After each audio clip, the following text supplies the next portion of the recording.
عشق حقیقی ہو یا عشق مجازی، دونوں میں شرک کی گنجائش نہیں ہوتی۔ جب دنیا والے تمہیں گھٹنے ٹیکنے پر مجبور کر دے، یہی بہترین وقت ہے سجدے کا۔ اگر تمہیں سب راستے بند نظر آئیں تو وہ تمہیں ایسا پوشیدہ راستہ دکھا دے گا جس کے بارے میں کوئی نہیں جانتا ہوگا۔ اس دنیا میں کوئی خزانہ سانپ کے بغیر، کوئی پھول کانٹے کے بغیر اور کوئی خوشی غم کے بغیر نہیں ہے۔ جب انسان کی آنکھوں سے ندامت کے آنسو بہتے ہیں تو اس پر رب کی رحمت برستی ہے۔ خدا تک پہنچنے کے بہت سے راستے ہیں، لیکن میں نے خدا کا پسندیدہ ترین راستہ مخلوق سے محبت چنا۔ مولانا رومی سے کسی نے پوچھا، زہر کیا ہے؟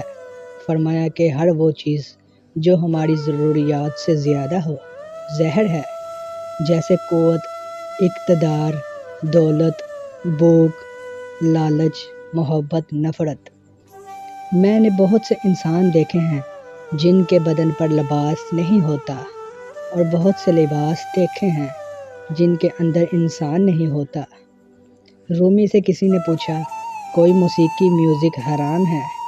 رومی نے جواب دیا، امیروں کے برتنوں میں چمچ کی وہ کھنک جو غریب اور بھوکے کے کانوں تک پہنچتی ہو۔ اگر تم عظمت کی بلندیوں کو چھونا چاہتے ہو تو اپنے دل میں انسانیت کے لیے نفرت کی بجائے محبت آباد کرو۔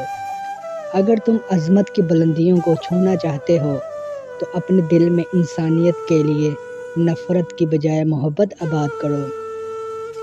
بڑی مبارک ہے وہ آنکھ جو اس اللہ کے لیے روتی ہے، اور بہت مبارک ہے وہ دل جو اس کی خاطر جل بن رہا ہے۔